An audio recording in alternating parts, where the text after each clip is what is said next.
twisting hard where the shadows lie. Grip the hand. Premier Racing Setups is the longest running setup shop on iRacing. Our monthly subscription options start as low as $20 a month. We offer setups for dirt oval, asphalt oval, and road racing, covering a wide range of cars and skill levels. Built and tested by top-tier sim racers, this isn't just a business, it's a community of competitive drivers. If you want to better your iRacing experience, head over to PremierRacingSetups.com today. And remember, if you don't get one, you're going to chase one. Starbase 1552 Comics. Suit up and head over to Whatnot Live to fight your way to save your collection. Our command center has comic books, action figures, posters, autographs, Funko Pops, and many other collectibles. If you can't make it live, fly on over to our eBay and Amazon stores. Follow us on Instagram and Facebook because being informed is part of the battle. Starbase 1552 Comics is a proud supporter of the iRacing's North American Sim Racing Association League. Starbase 1552 Comics. Reclaim your childhood.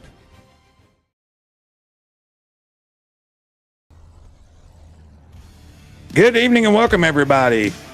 The Pultz Popper ARCA series is back in action tonight with the ButtKicker 150 from the wonderful Watkins Glen International Speedway. I'm Mike McKinnon. I'll be alongside Dean Hopton producing and doing some commentating as Wesley Outland is on assignment. We hope he can join us, but we're not sure if he'll make it back in time. Tonight, 2.45 miles of road course glory, man. We've got the S's, we got the inner loop, we've got the carousel, and all these is just going to make great excitement for all of us.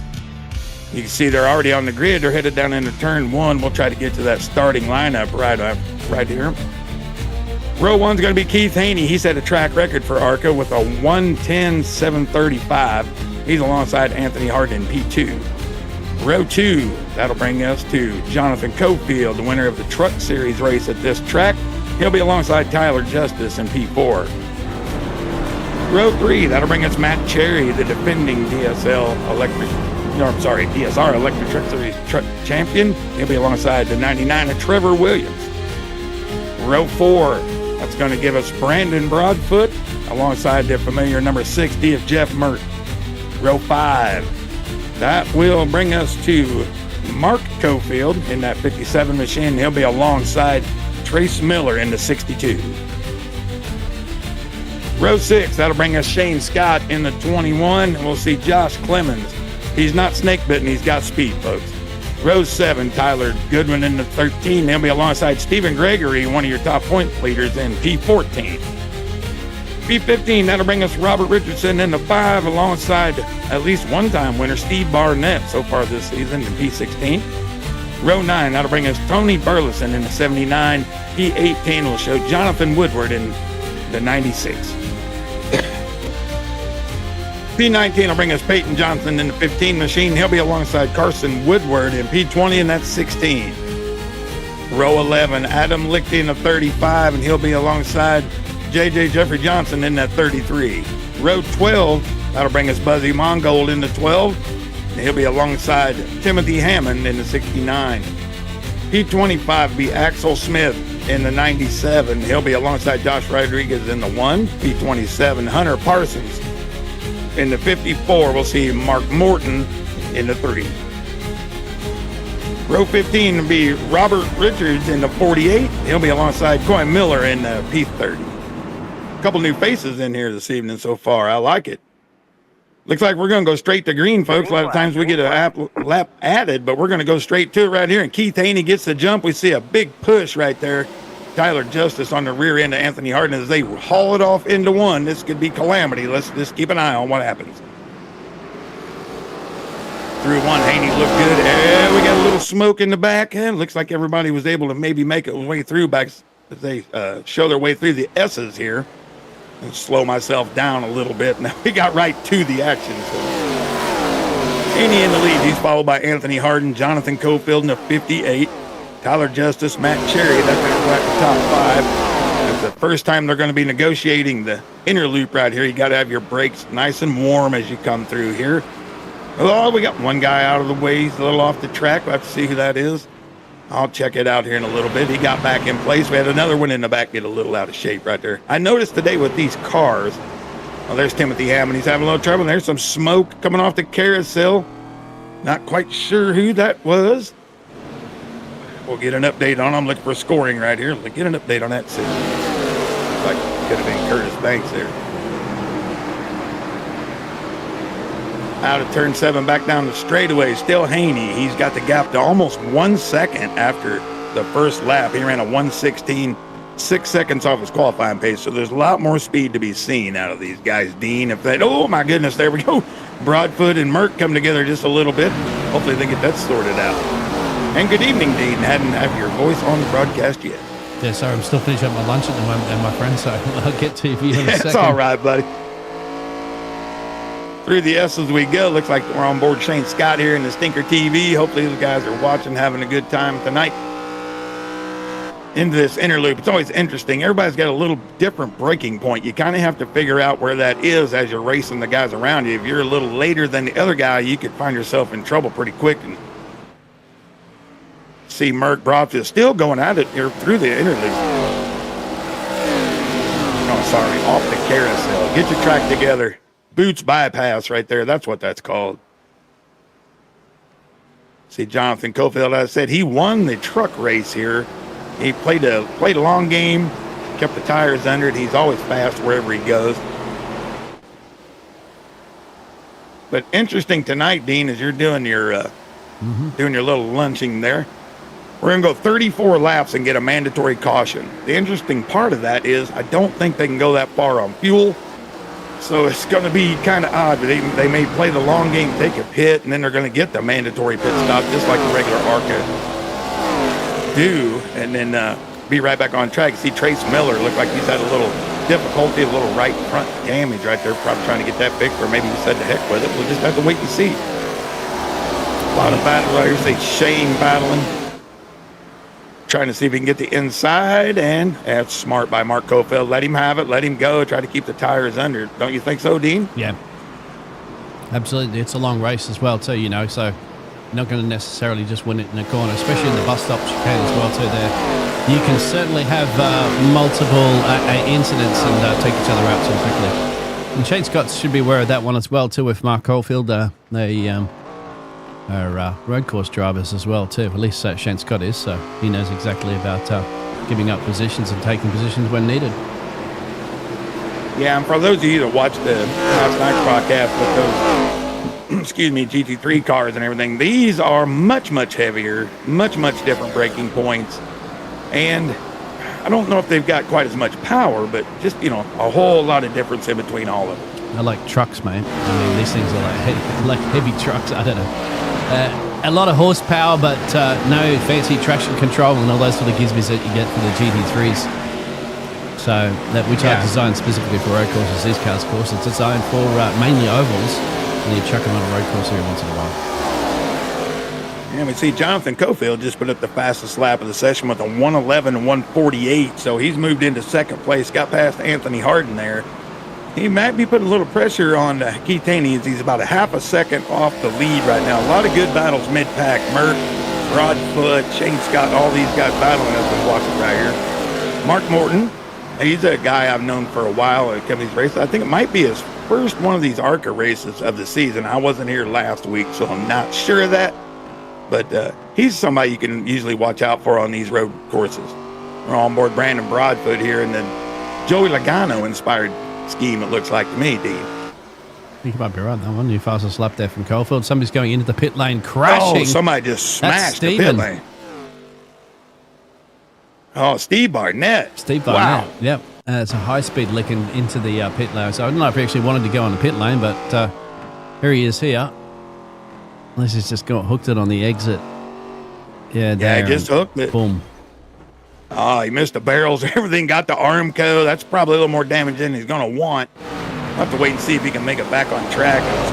Cofield now starting to chase the leader down, got it down to 0.38 seconds. We're on board Axel Smith. These are great views, folks. If you don't drive here it's hard to understand. These cars are snappy loose or super tight. There's really no in between up through the S's.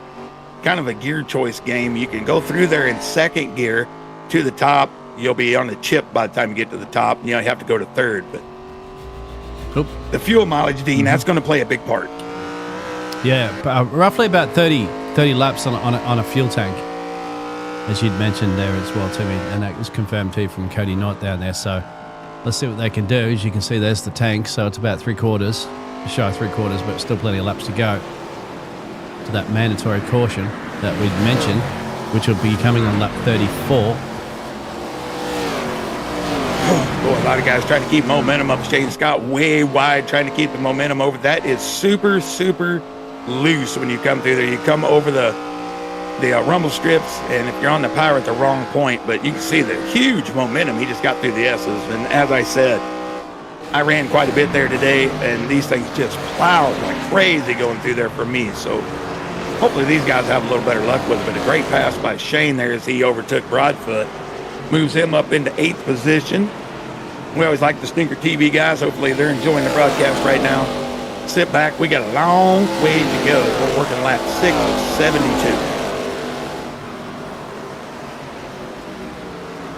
Jeff Merck is up 3 places. Shane Scott, Jeff Merck's up 1. He's up the road there from Shane Scott. Shane Scott's up 3 places and trying to catch him. It looks like Jonathan Woodward's gone off the track there. Maybe contact with Corey Miller, my friend. That's a possibility. That's a possibility. You can get a little bit out of shape as you come through that inner loop. That final little chicane can throw you there. Let's kind of see if we get a look. This is... I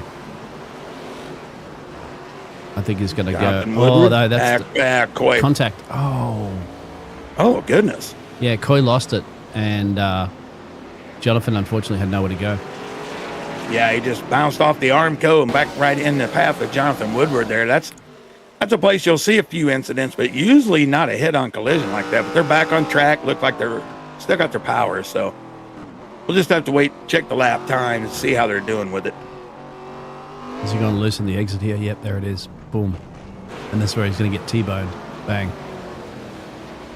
Yeah, that's not going to be good on the power situation for Mr. Woodward for sure. And the aero probably messed up a little bit for Mr. Miller on board with our leader right here, Keith Haney. He's got Jonathan Cofield starting to stalk him. He's kept it around between 3/10 and 6/10 for the last few laps. They're not losing a lot of time right now, so seeing they just keep running a lot of the same lap times around 11.2, 11.1s. So the tire's not giving up at all. That's what most drivers told me today. The fuel would give up before the tires would, but we'll just have to wait and see about that. I was not able to catch track temperature, so I'm not sure how that's going to affect them. Oh, well, track temperature at the moment, I'll show you in a second.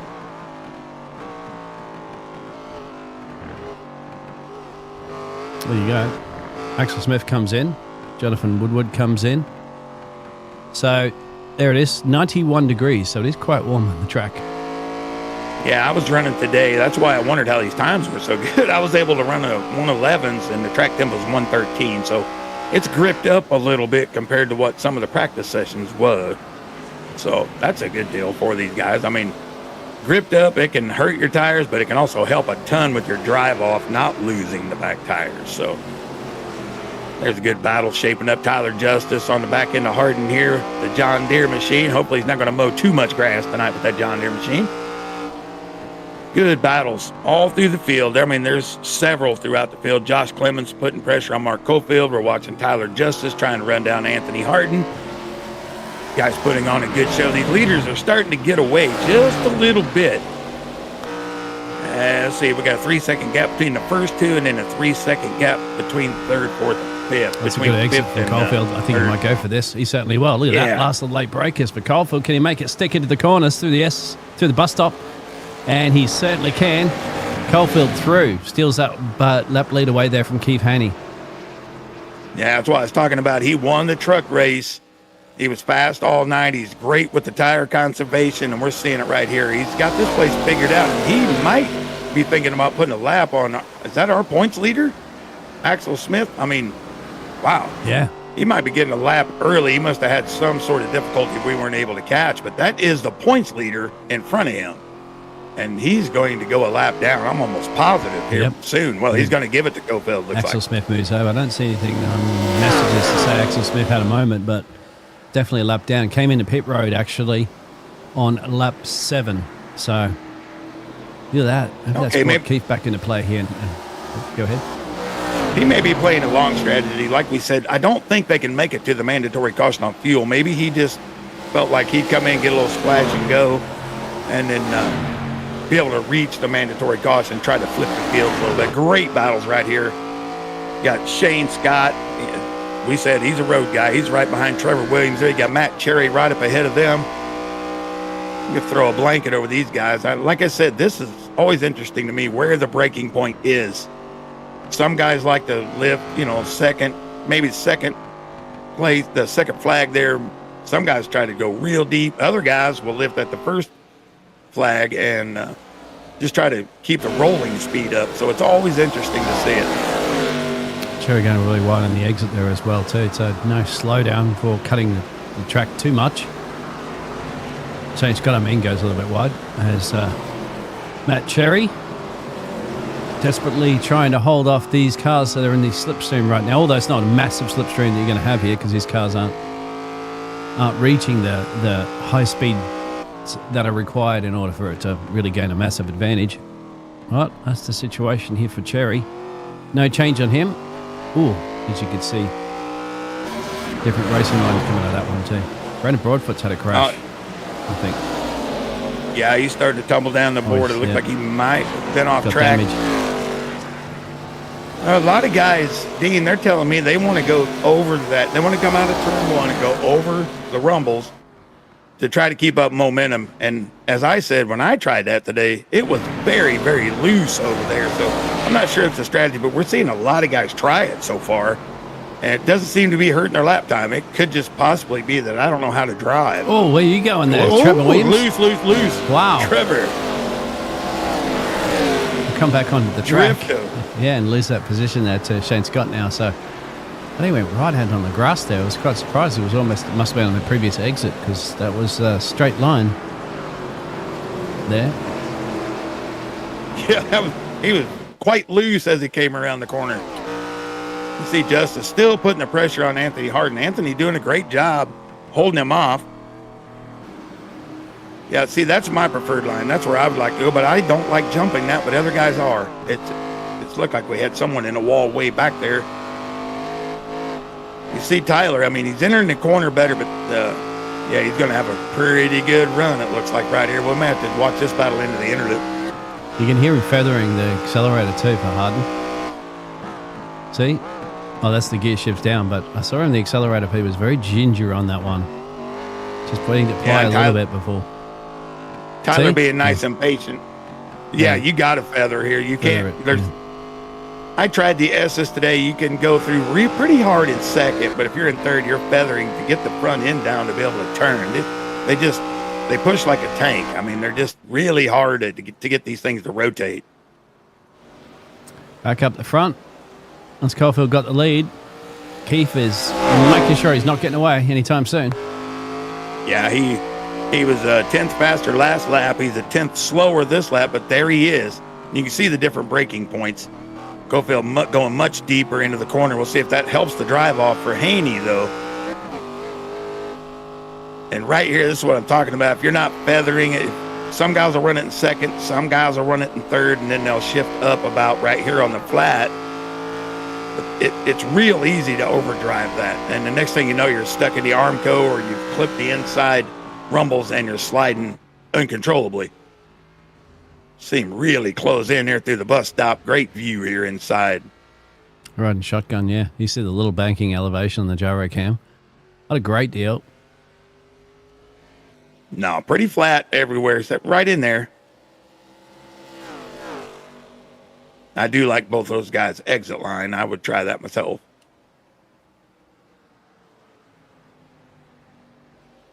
So this is about a half a second apart for the lead right now. We got 0.3 of a second between Tyler Justin, Anthony Harden. 0.3 of a second between Shane Scott and Matt Cherry. Yep, here goes Tyler. every time I go over to check my scoring board, Dean, we get a move on track. Yep. Lots of action everywhere. Shane Scott might be lining up for a move. Actually, Josh Clemens on Mark Caulfield. Down to start another lap for those drivers. They'll be starting at lap 14. Josh Clemens, if he can make it stick into the corner, he should get the overtake done, and that'll be 4 positions up there for Josh Clemens. Jonathan Caulfield just sets the fastest lap. Tony Burlinson and Tyler Goodwin.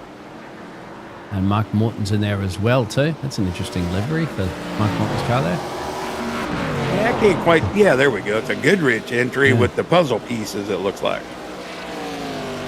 Something like that. I don't know. It is interesting. I'll give you that, man. He's up 16 places, too, come to think of it. He's our hard charger currently at the moment for the field, so good old Double M. Yeah. Yeah, you can see him up 16. Robbie Richards, he's come up 12. Josh Rodriguez, he's always got some speed in his machine, so he's up 11. I expect Hunter Parsons to make a bigger move, but I'm not sure how comfortable he is in these cars on these tracks. There's not a lot of guys with a lot of time road coursing with these cars, so I'm really impressed on some of this lap time. As you said, Caulfield set the fastest lap with a 10.581. That's 3 seconds above the actual ARCA track record, which was set last year by Connor Zillich. So they've done something with these cars. You might be proud of this, though. Do you know who holds the track record at this track in a stock car, Mr. D? No. Marcus Ambrose with a 108. The supercar driver, previous supercar champion, Marcus Ambrose, yeah. Yes, he sir. Went over to the, which car was it? Well, I was in a cup car. I was in the cup car. In a cup car. Yeah. Ran a 108.113. That's the fastest cup lap that's ever been ran here. How come our Aussie guys come in there and just dominate the road courses, hey? We're no good at the ovals, obviously, as you can see. Obviously, with SVG dominating the Glen this year.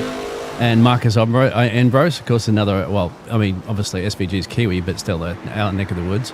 And then Marcus Ambrose, too, from an Australian driver coming in, just dominating the American series and road courses. But yeah, just can't do the ovals as well. Oh, you're getting it, man. Come on now. He had a top 5 there a couple weeks Well, ago. he's getting better on the ovals, that's for sure, for SVG, yeah.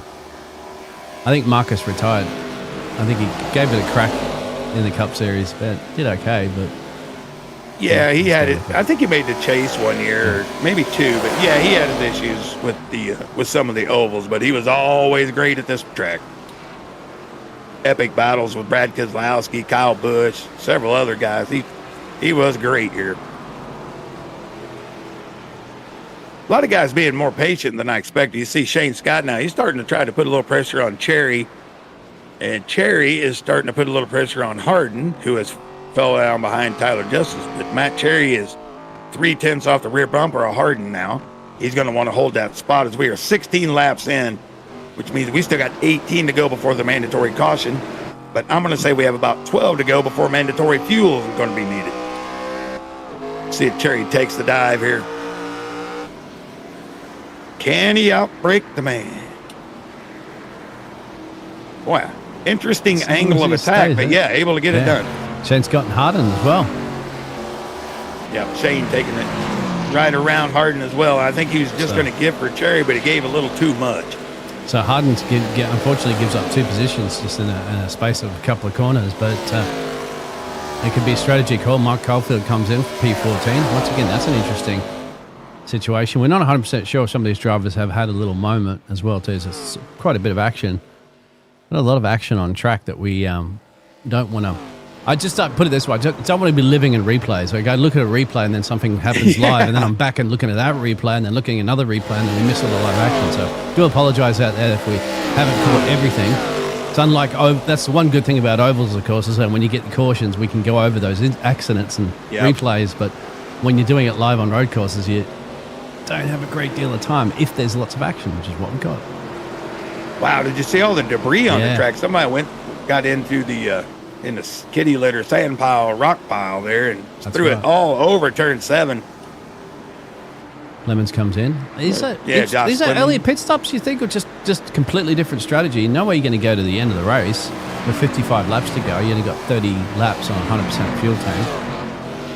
Yeah, I think it's simply to get a splash and go. They may put on 2 tires. I don't think they can get the mandatory caution of 34 laps. I believe they're going to have to come in around lap 30 or before. So they could just be splash and goes right now just to make sure they can make it to the mandatory caution. Right. Might not be a bad strategy. I think we'll probably see that. Yeah. Yeah, I think we'll see that. I think that's what.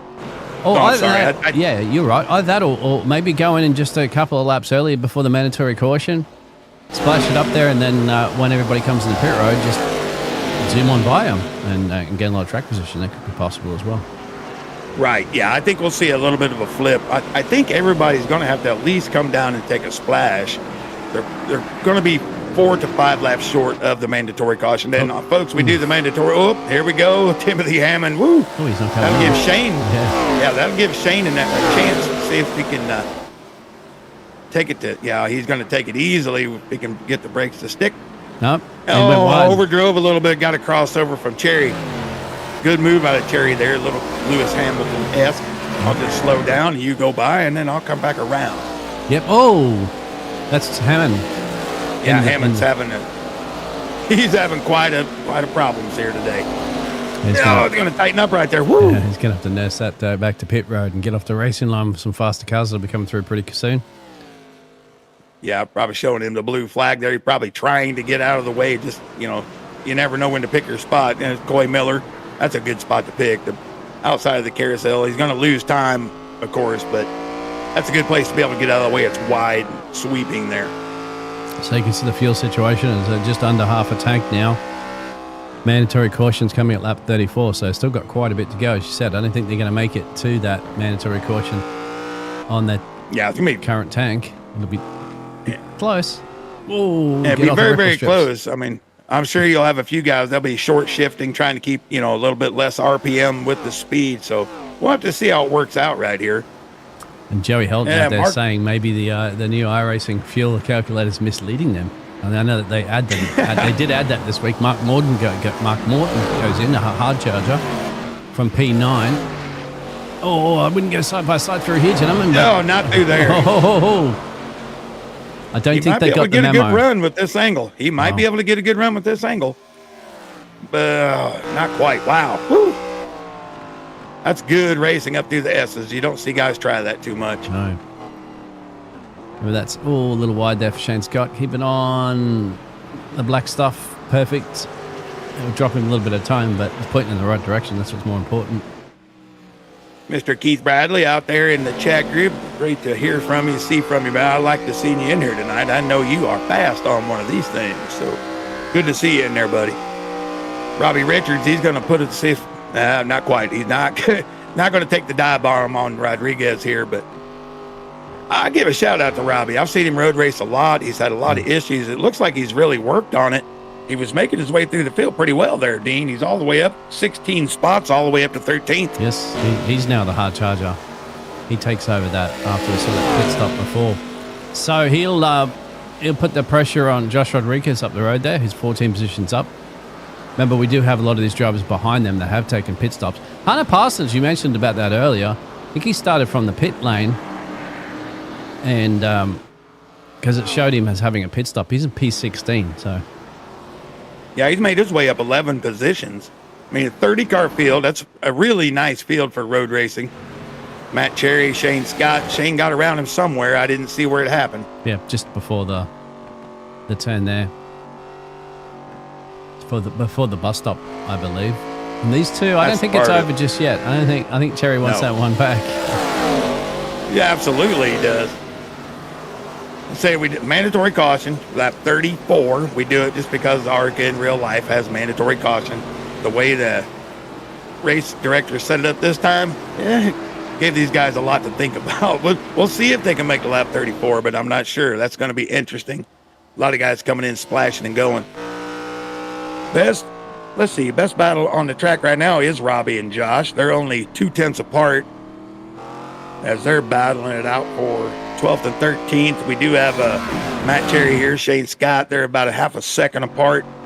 Another battle, Josh Clemens starting to close it down on Jeffrey Johnson for 14th and 15th. See if Robbie can get a good exit here. He might be able to put a little dive bomb action on Josh. Josh a little loose on the gas right there. That may give Robbie a good run. Got to commit to it now when you're side by side. Thing is, when you go in too deep, there you go. So he's stuck on the racing line. That's a fairly good exit. No, it wasn't actually. Rikas is going to fight this one back. But you can see Richard's holding on to the racing line, so he knows that, hey, you're going to get around me, my friend. You're going to go around the outside. And that's a lot harder to do at this high-speed section of the Glen. No, absolutely. Absolutely. I'll be interested to go on board with someone here in a little while through the S's. I tried 3 or 4 different ways today. I was talking to other guys. I want to see if they're using second gear or third gear. The second gear is fairly high in these things. I know second would be here. When it comes through the S's, there's a couple ways to do it. It's a lot more stable staying in second until you get to the left-hand bend, shifting up to third, and you can almost run third all the way to the bus stop. It really surprised me. It'll take it way down before you get on the chip. See if Josh got anything for Robbie here. There's a lot of debris right here. It's just, That's a lot of rocks. A little bit. Broadfoot. Yeah, yes. Brandon Broadfoot comes in a pit lane. Just might have just saw that on your right-hand side for the number 22 Mustang. Yep, I see him losing a couple positions. Ooh, that's where you just scrub off a lot of time. You get caught on that turtle on the chicane, isn't it? And it's just no traction there, and lifts up some of the cars, so some of the wheels start, freelancing in the air. Okay, Josh using third gear through there, so I'm interested in that because you can take second all the way to the top of the hill if you want to and not hit the chip. But that's interesting. I just wanted to see. Maybe, Robbie, a little wide right there. They caught this traffic up the road too, as well, too, the lap car, so they're trying to scoot past them while they battle.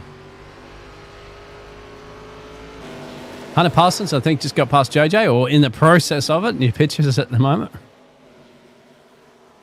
There's something I didn't notice. That says Is Jeff Merck out of this race? Yes, he is. I didn't see him with an incident. I didn't even notice. No, he had on back lap 10. I wasn't getting a chance to go to a replay. He came off track a couple of times, so he might have. And Jeff Merck's not a fan of road courses, too, my friend. No. I mean, good on Merck for turning up and giving it a good bell. And Jeff Merck, the practice makes perfect, mate. The more you can get out there. Big dive by Josh. Yeah. Whew, that was a big dive by Josh Clemens trying to get back to Hunter Parsons as he continues to climb his way through. The next target for him will be Josh Rodriguez, who is 4 seconds up the road. So he's going to have to go a little bit before the caution, but he's got to feel pretty good about it. He's starting in the pit lane.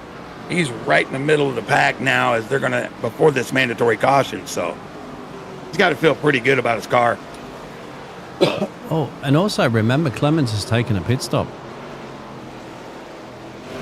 So he's already pitted and put some fuel in on lap. There you go. So look at his tank of gas, man. He's got 3/4. He's no problems going to go to that mandatory caution. He can just stay out if he wants, and he should be able to jump. What's his gap to? Oh, it's 53 seconds to the race leader. So yeah, I believe that he should be able to. He would scoot past everybody if they come down, and he'll get the track position. Of course, he'll be a little bit out on the difference of the fuel strategy there, but hey, track position's key, isn't it? Well, absolutely. And like I said, what's blowing my mind is the lap times are only down about half a second. We're 25 laps into the race, so these tires are definitely not giving up a lot. I mean, a half a second to maybe 6, 7 tenths at the most. So I don't know, would somebody try that, Dean? I mean, I wouldn't try to go the whole race on one set of tires, but I guess if he feels good, he may try it, but I just can't see that happening. And they have 4 sets over the wall that we mentioned. Well, maybe 3 sets over the wall. And it says additional tire sets are 4, so I presume that you have 4 over the wall. Not that you're going to need them. Tyler Goodwin goes in from P9 into pit road. And gets a black flag as well. Oh, no. Speeding in pit lane, it looks like, Tyler. Naughty, naughty. Practice your pit stops, practice your pit stops, practice your pit stops. I don't know how many times I have to tell drivers to practice your pit stops. This is why, another thing about these simulators that I say, when somebody crashes or makes a mistake, they just basically hit the escape key and they just tow back to pit lane. I think you should be learning to drive your car back to pit lane more often. And that way you'll practice your pit stops. Caulfield in for the lead. Yep, Caulfield and he out gets of a the pit, lead. and Caulfield gets a black flag. So he's sped in pit lane as well. Caulfield. Well, I mean, they're going to be happy for that mandatory caution after that. That would have going to cost him a major league amount of time. Yeah. Shane Scott, Matt Cherry comes in, Anthony Harden. So these are these drivers, my friend, that are all coming in here before the mandatory caution, so they probably didn't have enough to get them to lap 34. We know that we estimated 30 laps on a tank. Some of these drivers are coming down now on lap 27, so maybe just playing it safe. We don't know. Maybe, once again, they're not quite sure. Maybe with the iRacing fuel calculator as well. Yeah, let's wait and see with a couple of these guys. See if anybody takes tires. I'll be interested if they're just going to try to flip it and then maybe gas only later, try to take it all the way to the end. As I said, the lap times are surprising to me. They're just not falling off very much. Just trying to see if anybody... Yeah, there looks like a couple of cars are up in the jacks. Yeah, they're up in the jacks, so they're taking some tires for sure, my friend. Yeah, I kind of like that strategy. If the tires are... Oh, we got somebody off back there. Wow. Completely blown the corner. It was either Dan Hagen, maybe? Yeah. Not sure. Looks like Dan Hagen there's really trying to get the speed back up there for 39. So keeps in for the race lead. That'll leave 4 other drivers still to pit. Tyler Justice, Tony Burlinson, Robbie Richards, and Rodriguez. Will they come in? No, Tyler says, I'm staying out for another lap. Tony, he'll come in. No, he stayed out for another lap. Robbie Richards stayed out for another lap. So these guys are going to stretch it, my friend. But they're not going to stretch it to that mandatory caution at lap 34, that's for sure. 'Cause, have a look at their gas tanks. They're getting down to the E. Hey, I like the strategy of coming in now, taking tires. You got a 38 lap run to the end, which after a couple caution laps, you probably got about a 35 lap run. That'll set you up pretty nicely for just a quick splash and go toward the end of the race. So I like the strategy from the leaders there early. And hats off, obviously, to like Cody Knott and for coming up with these rules for the race.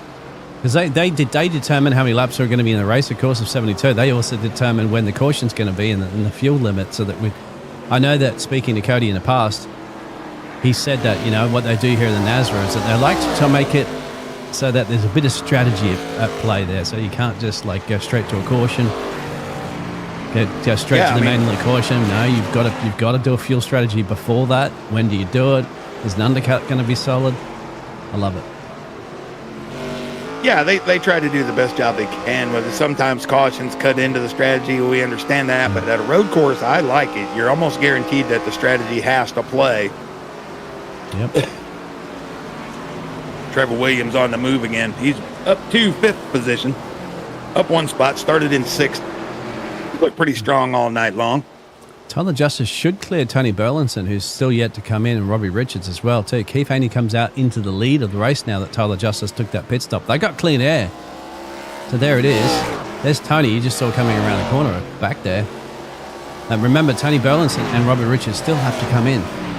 They must be running on absolute empty here. Yeah, they're going to stretch it one more.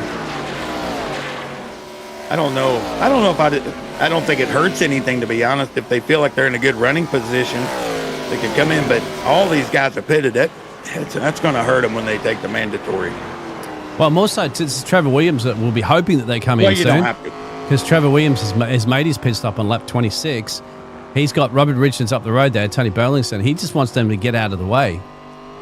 I remember I'd assume Trevor's on some fresher boot. No, actually, Trevor took fuel only. It didn't look like Trevor took tyres in that pit stop. It's only a 6-second pit stop. The thing is, it's going to frustrate him a little bit because this is costing him some time. Oh, Robbie with the bad angle right there. That's going to give Trevor a big run. Yep. Remember, there's no blue flags at place. This is still track position that they're doing it. All because these drivers have to take a pit stop. Doesn't mean they have to move over. No, they don't have to move. They're racing for position, and I always forget mandatory caution does not mean mandatory pit stop. So these guys are doing a fantastic job with their strategy right now. This is the thing. They at should the be moment. set up for a splash. So, if you're Keith, right, here you are in the lead, right? You've got a 8-second gap over Tyler Justice, right, in P2. If I was Keith, I wouldn't be putting in some banker laps right now. His last lap was a 1 minute 11. Best lap was 11:47. Best lap was a 10:55. So it's about a second slower than his fastest lap. Although that last lap that he has was pretty much about the same pace as the best of the rest of the field. There's no point in Keith putting banker laps after banker laps in. I'd probably do, if anything, a little bit of fuel saving. You're going to get a caution soon, right? So it's going to bunch all the field back up again. There's no point in stretching the lead here. It's neglected in 4 laps time. I pretty much agree with you, and I see Jonathan Cofield. For some reason, my scoring is not showing. I can't tell if he took 4 tires. I almost say he did because he's all the way back to 12. Yeah. But he set the fastest lap of the race with a 10.439. So he has all the speed in the world. It's just, there goes Robbie Richards. He's going to dive in and get his tires and fuel. Yeah, it works out good. The strategy is going to work out good. Caulfield took a 54-second pit stop. So he might have. He must have fixed some damage on that we didn't see. Oh, I forgot. You said he got a penalty. I forgot that's totally. right. So Yeah, he got a 40-second. 40-second Yeah. speeding penalty. He's moved his way back up into 10th as these guys are making their stops.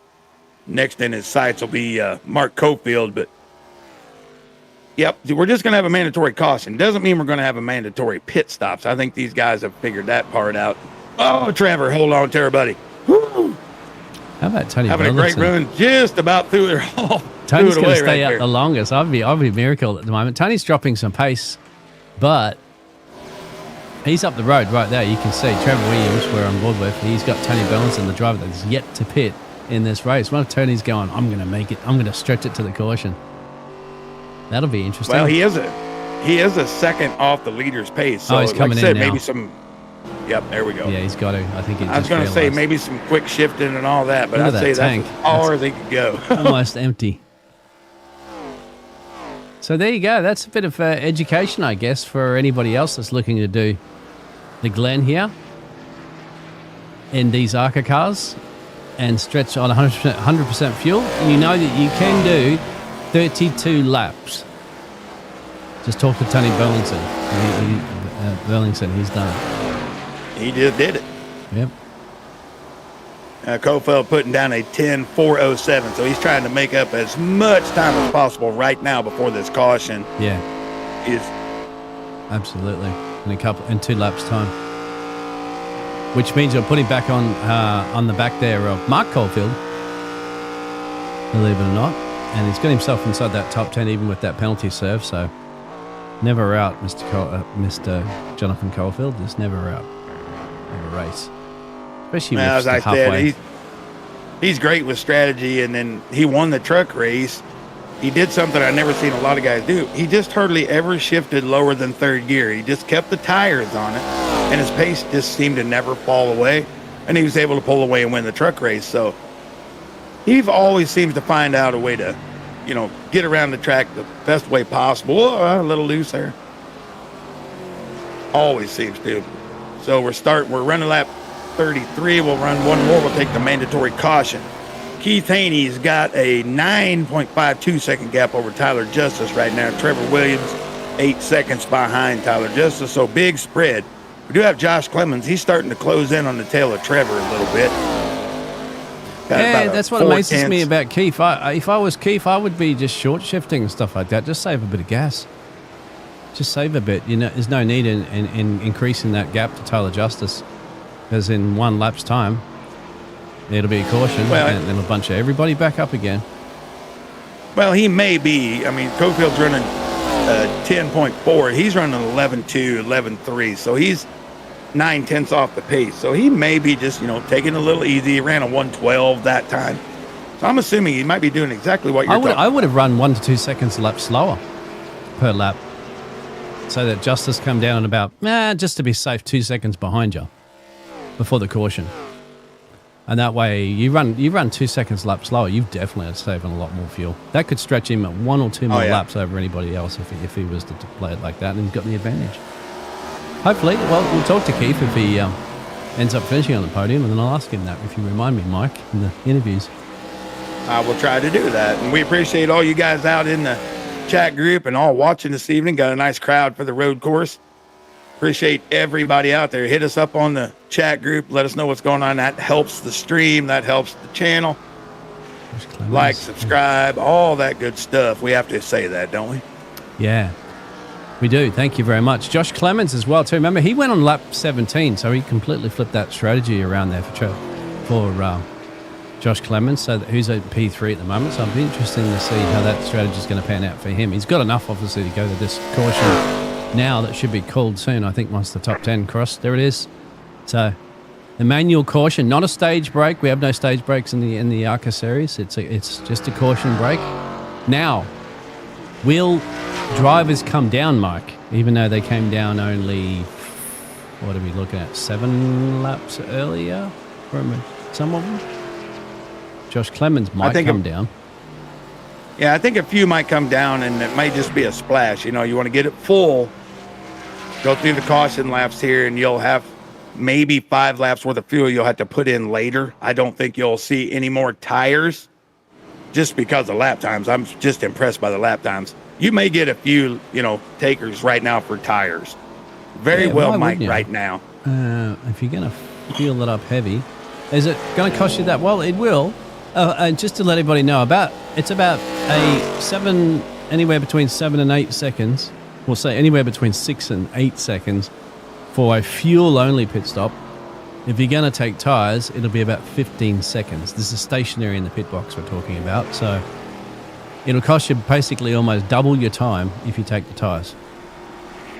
Yeah, it's like, I think a total time somewhere around 29 seconds if you're taking tires from entry to leaving, somewhere in that vicinity. So we'll see him catch the pace car here. We'll, if you want to wait, we can. If you want to take a break, Dean, we can do that and come back and see who's in the pits and who's not. So we'll be right back. Premier Racing Setups is the longest running setup shop on iRacing. Our monthly subscription options start as low as $20 a month. We offer setups for dirt oval, asphalt oval, and road racing, covering a wide range of cars and skill levels. Built and tested by top-tier sim racers, this isn't just a business, it's a community of competitive drivers. If you want to better your iRacing experience, head over to PremierRacingSetups.com today. And remember, if you don't get one, you're going to chase one. Are you ready? For Murph's Magical Creations. Home to custom laser engraving and gifts. This veteran-owned and operated company engraves for all occasions. If you want one of Murph's Magical Creations, call the number on your screen or commission through either Instagram or via email. Murph's Magical Creations, made with love for you.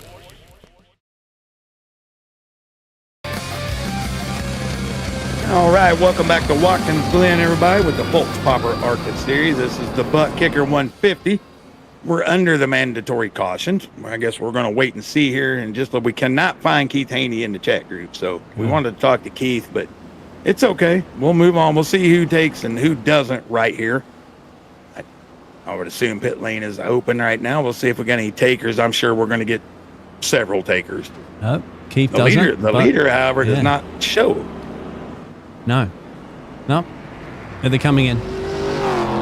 Yep, they are coming in. We'll see if they do the fuel or just tires, right? I would probably, if everybody's coming, I'd go ahead and get me some tires. Yeah. I think you're right. Robert Richardson stays out. So he's going to jump straight to the top. Interesting. Totally good. When I'd say some of these drivers at the back, if you're around 19, 20th and stuff like that, I would gamble and stay out and just see what you can do to get as much track. I see Jonathan Cofield overshot his box a little bit. He might cost him a spot or two. And it looks like Haney's going to win the battle off. Tyler Justice going to follow him out.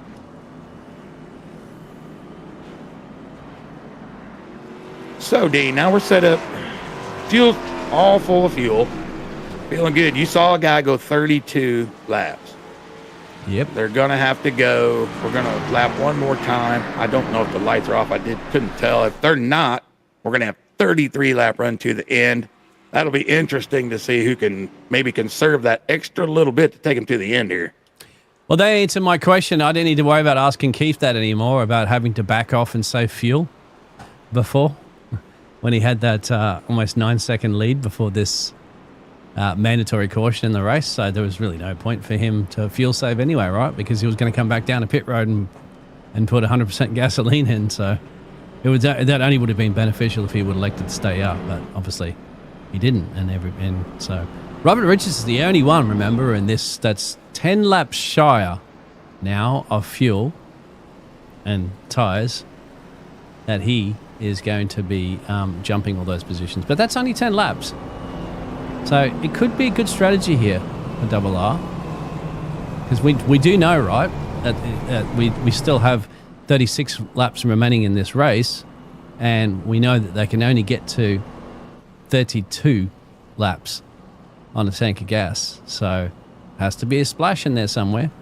Robert Richards might elect to do that one, a little earlier than some of these drivers and come back out ahead. We'll just have to see if the number 5's got it.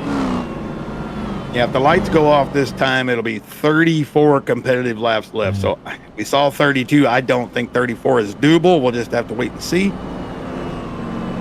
But like I said, happy to see all y'all in the watching tonight, all the chat group. Light up the chat group. Come on now. Tell me I sound like a redneck, or tell me I don't. I know I don't. I'm sophisticated sounding on the radio today. On the TV screen. So, Richardson, 10 lap older shoes, getting them cooled off here. Just have to wait and see. Haney's had so much pace. Yeah, temperature back down even a little more.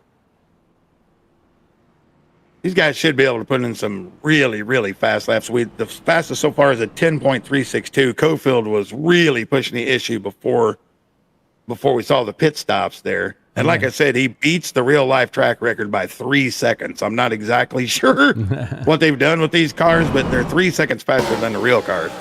So this is what happened to Jeff Merker. You can see he's already loose there. This is probably the reason why we got a retirement there from Jeff Merck. He's come into the bus stop. It looks like he's hit the rubber strip there, and that's going to be a bang hard lick into the fence.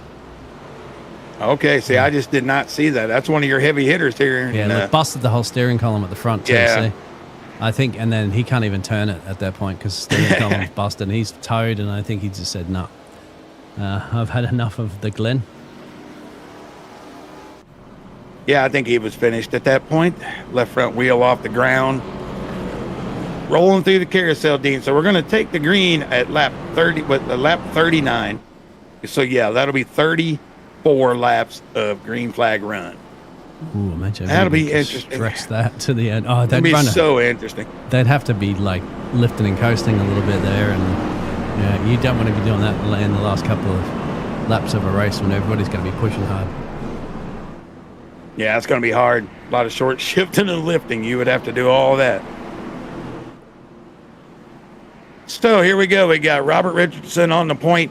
Keith Haney, our pole sitter, sitting outside. That'll be followed by Tyler Justice, Josh Clemens, Trevor Williams, Matt Cherry, Shane Scott, Anthony Harden, Mark Cofield, and Jonathan Cofield bringing up the top 10.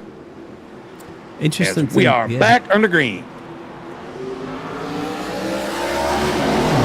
What are you saying, Dean? What was interesting? So good. Let's watch for the calamity again. If we can get through here, maybe get stretched out. Yep. Everybody doing a good job. Couple really wide and back. Looks like Keith already shot through on double R, so he'll get himself up to that top P1 position where he's led majority of this race as well. Yeah, he was running away earlier. The only competition so far it seemed to be Jonathan Cofield. So Cofield's got a long way to go and a lot of dirty air to deal with to get there. I thought a short time to get there. Yeah, absolutely. I'll tell you what, Richardson's showing out a little bit right here on the old shoes. Yeah. He's able to keep pace with Haney pretty well, not letting Justice jumping, you know, right there with Clemens and Williams and Shane Scott and all those boys.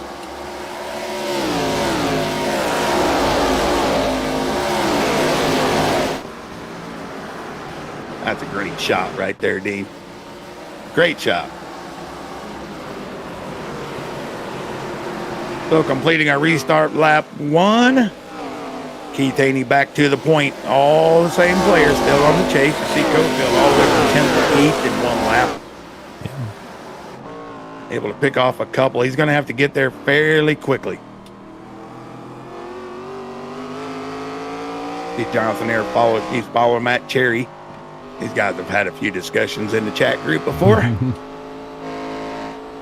Oh, he's got a great exit here, but he had to lift off a little bit there because I don't think he would have been able to swing it around to the left enough without the rear end going out. He would have had to oversteer a little bit.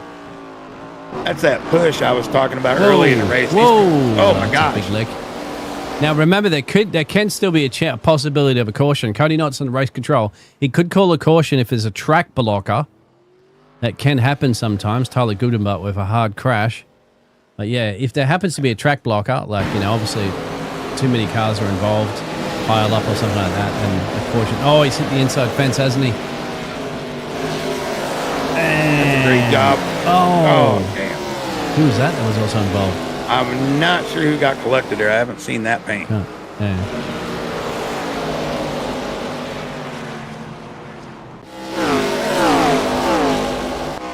Possibly, I'm not real sure. Cofield down the inside of Cherry. Oh. Yeah, a lot of guys really love this wide exit for momentum. I couldn't make it work all day, but I think I just suck at what I do. Every time I went over the rumbles, I got loose.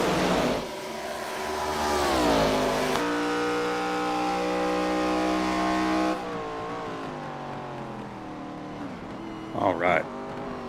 Got Shane here in 6th. He's right on the rear bumper of Williams. Well, the good thing about the road course is that at least we know we're not going to go to overtimes and push it to the time limit for iRacing. That we do sometimes in ovals if we have too many cautions. Yeah, it can definitely happen. We've seen the rain come out of nowhere a few times and have to shut the event down. It's a little loose coming in the entrance here, but actually both Josh. of them were. Yeah, Clemens overshot it a little bit, a little up and under right here. What we got from Shane? Yeah, he's definitely got some third line. Let's see if we can outbrake Clemens into the corner. Oh, bit of bumping. Little Cofield watching fump there, on the but easy to background hold here on too. to it. Yeah, Cofield has been the fastest man on track most of the night. Him and Haney by far have been the class of the field thus far. Up to 7th. I'd expect a little more out of him here pretty quick. He's just so consistently smooth through the corners. You don't see him really hanging the rear end out too much. I'll say that, and he'll slide it off the track. That's what usually happens. Nice to the bus stop. Chicane there, yeah. Whoa. Josh slide out a little bit. That's going to give Cofield a chance. Car left, car yet left. Not clear, not clear. That's what the spotter would be saying. Yeah, this is a hard way around the outside, but he's going to pull it off. He's just going to drive it in there and take it. 58 of Jonathan Cofield. He wants to get back with Keith Haney, doesn't he? He wants to get right up the front there and start challenging him. You have to give it for Robert Richardson, as we mentioned. He's on a different strategy. He's got 10 lap older tyres and 10 lap less fuel than the rest of the field, but we do speculate that all the field will have to come down for a splash before the end of this race again. Robert Richards could flip that strategy up a little bit, see how it pans out for him. Dan Hagen gets a black flag, speeding in pit lane, it looks like, as well, as he's going down the pit lane. Yeah, but I mean, how good, like you said, how good is it? Is this 4 laps after the restart, 10 lap older tires? Yep. Finally getting a little clean air on a car might have made a huge difference for Mr. Richardson there, because I kind of expected Tyler Justice to, run him down quickly, but fantastic job from the 5. Interesting too about Rodriguez. He's up 16 places, but he didn't take tires in that last pit stop as well. Fuel only, as you can see, for Josh Rodriguez up into P10. So he elected to say, no, tires are fine. At least he felt that it was comfortable. He felt that it was like, just by putting the fuel in, you're going to jump yourself a bunch of cars that did take tires in that round of pit stops as Clemens comes in. It's an early pit stop from Josh Clemens. Yeah, like we said, you can go 30 laps, so you can fuel it here. You can fuel go it here. Maybe he's electing to just get out of that traffic and get some clear air. Let's just put qualifying laps in after qualifying laps after qualifying laps. Yeah, that very well would be my plan, I guess, if I had thought about it. That's a good move. It seemed early to me, but you can make it to the end, no problem here, because like you said, we're not probably going to worry about green, white checkers. Let's just make sure we got enough fuel to make it to the end. Yep. Justice continues to put the pressure on the 5 of Richardson. There's a few guys that, have really good runs. There, like I said, Mark Morton, he's just come all the way from the 28th position. He's back up into the top 10 now. Yeah. Not a normal guy we see, but putting a real good showing as him and Josh Rodriguez fight it out through the carousel. And that might be the difference there a little bit there on tires and no tires. But Rodriguez is still fighting this one. Anthony Harden looking in just in the background. And that's driving around the outside. That could be the difference in literally in tires, isn't it? As you can, once again, Rodriguez didn't take any tires in that last pit stop. You can see the little wiggle coming out of the corner as well. So that just means that there's no traction when you put the loud pedal down. Well, he's running 11.6s. Jonathan Kovac's flying. He ran a 10.7, but most of the leaders 11.2 to 11.3. So he's 3/4 off the pace of the leaders, but still showing pretty good pace for mid-pack. And we know the car chasing he's got speed because wasn't he was on the outside of the front row, right? I believe he started second. So Anthony Harden, we know he's got pace. Yep. Something happened too to something happened. Richardson. Yeah. So the man that was on the 10-lap old tires and less fuel has gone off track somewhere and dropped himself back to P6 after he came out of the mandatory caution leading this race. Yeah, you see he lost 4 or 5 positions there. He let Justice, Williams, Scott, Cofield, they all got around him. And here you see Shane again. Get a replay and see if we can find out what happened to him. No, it was Robbie Richards, not Richardson, but I don't have anything of Richardson. Sorry, my apologies. I got 2 Robbies mixed up. Richardson. Well, we're fairly sure a mistake was made somewhere. Robbie Richards. Yeah, it was.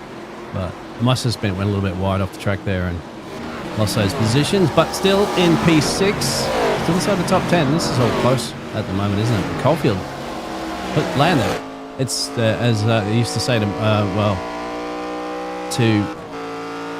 Lewis Hamilton, it's hammer time. Got off from Caulfield. Bama time. Go Mumford.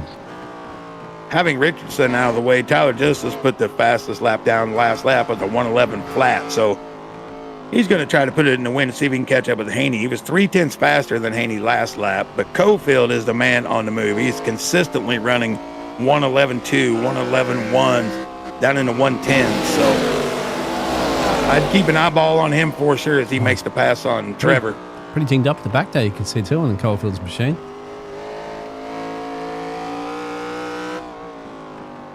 It's seen better days, but it doesn't seem to be hindering his pace.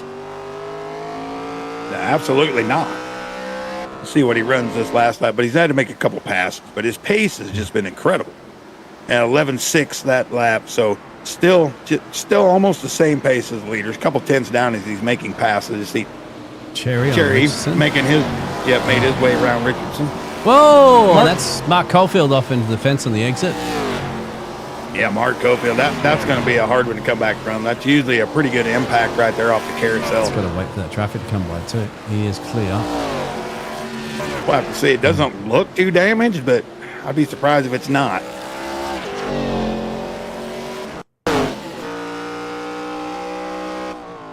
It's a very easy place to do it. Dropping it right here. That's what I talk about. You go over that rumble strips, get loose, and bang. It's a very easy place to do. I thought it was a carousel. Follow Anthony Harden around. That's a mirror Rodriguez. Mirror copy of the same corner, isn't it? I think it's the carousel. No, that's the carousel. Yeah, yeah.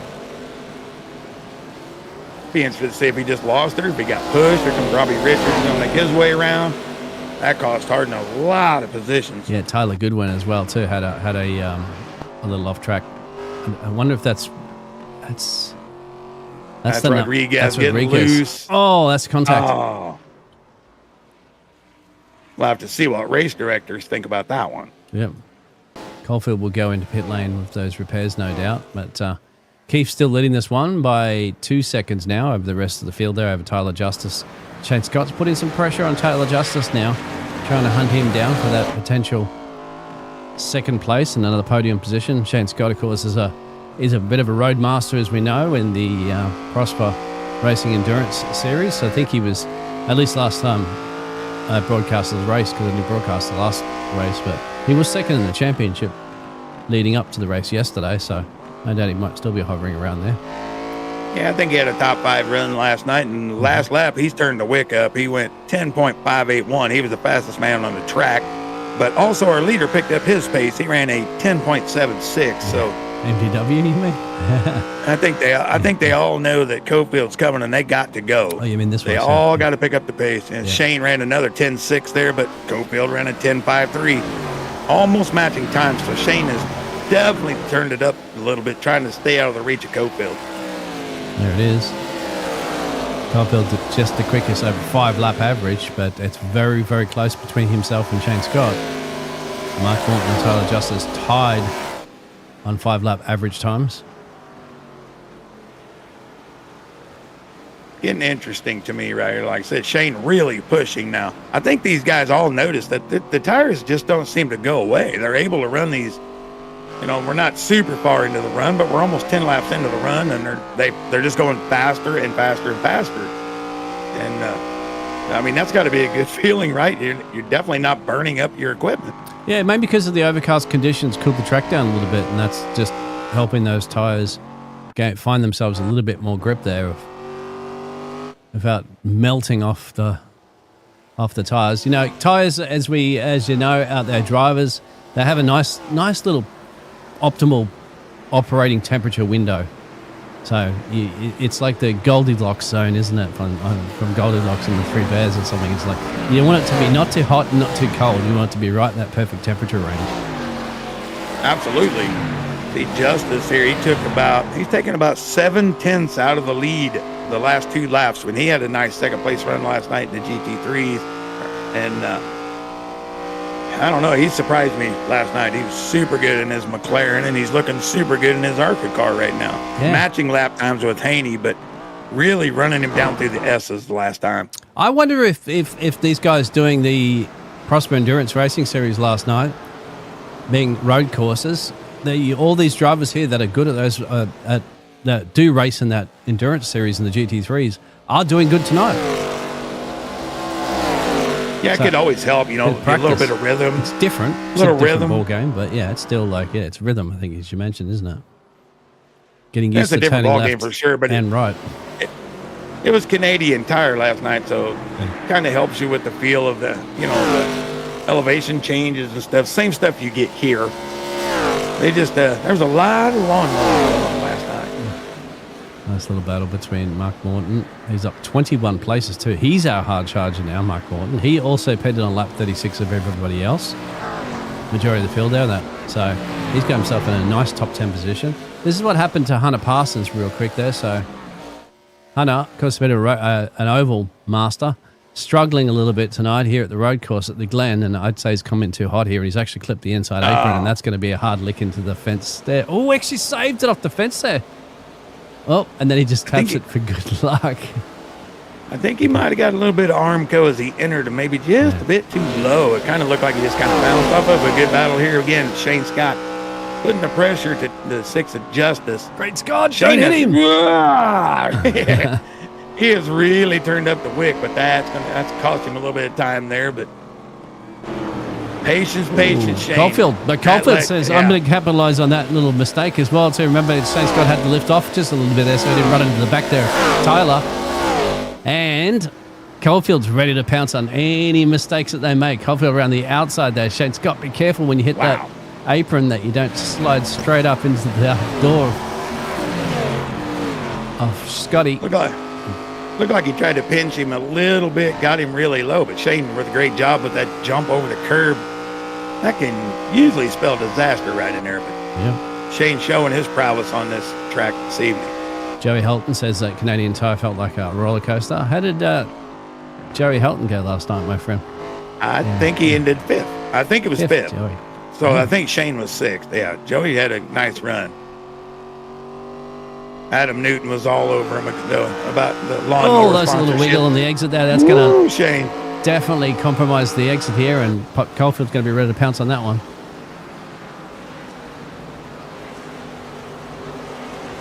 Through turn 6, we've seen this high line work pretty good through there. You can take it to the wide side, and Whoa. Shane able to do that. And let's see if we can get a Keep an eye run on Trevor off, Williams, hold off. too. Trevor Williams loving Yeah, this. Trevor. battle. Absolutely, bringing him right back into it. Other closest battle, Stephen Gregory has moved his way into the top 10. He's about 2/10 off the rear bumper of Josh Rodriguez. But this is the battle to focus on right now, folks. The leader is 1.4 ahead. These guys, It's not going to go back to the same channel, but we should be streaming till it's dropping frames here, so something's happening. Should be reconnecting okay. Oh, I think it's reconnected.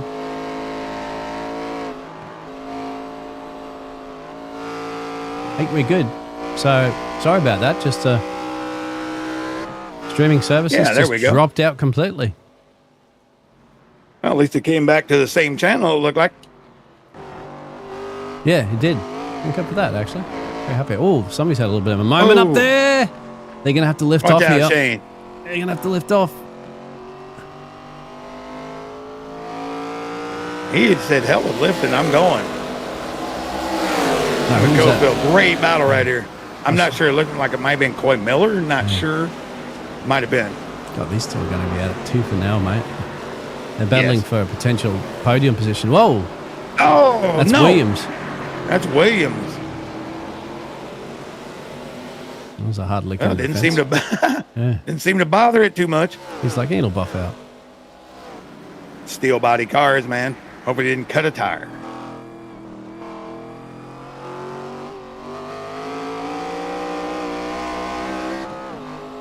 What a battle these guys are putting on. All the while, though, they're letting Justice get up the road and they're letting Haney get up the road. Stinker TV, shout it loud and proud. We know you're out there somewhere.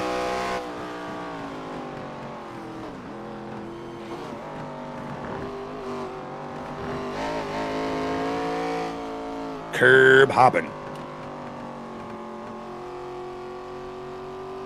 I think he's going to be a little hard to catch, though, Dean. What do you think? I mean, Cofield just seems to have the base once he can get clear, get clean air. It looks like it. Just depends maybe on that strategy that they might do, because they're going to have to do a splash and dash very soon at some point in the next 15 or so laps. Maybe if Scotty feels maybe a bit, if he feels he's a bit quicker than Caulfield, maybe go down and try and undercut. Yeah, I don't mind that strategy at all. Don't think he's not. It doesn't seem that he's quick. It doesn't seem like Caulfield's holding him up. It doesn't seem like he's. There was a couple of occasions you saw where he almost got into the back bumper of Caulfield and he had to lift off. But majority of the time, he's just pretty much even Stevens in the pace. I'm pretty much Richardson shocked comes by in. Williams there into the Richardson finally making Gregory. his stop. Yeah. They'll make their final stops of the evening. They won't need to come back in again after that. You hope not. The only time they're going to come back in again is because either save a black flag or have damage. Yeah, I don't think they'll come back. I think probably just a splash of fuel here, get enough for 17 laps and get gone. But I was getting ready to say, I'm just amazed with Williams. After the big contact, he's still able to hold down right there in 5th place. See Haney, his lap times are down just a touch. And Tyler took, he's got it down to 1.12. Tyler is starting to reel him in a little bit. A couple tenths quicker last lap, about 3.5, 4 tenths quicker. We'll have to start watching this battle as it's going to brew. Other thing about They got the car. waiting to the last possible minute to come down. Any problem with that? If you do happen to lose a position and you need to fight back for it, you just don't allow yourself enough laps to get that done. That's the only problem as well, too, waiting for the last possible minute. Although, once again, another reason of waiting for the last possible moment, too, actually helps you in another benefit is that you're running your tank empty as much as possible, which means your car's going to be lighter. And that means when you have to come in for that splash, you're only going to put just enough fuel to get you to the end. So you're going to basically run on the minimum amount of fuel load that you need.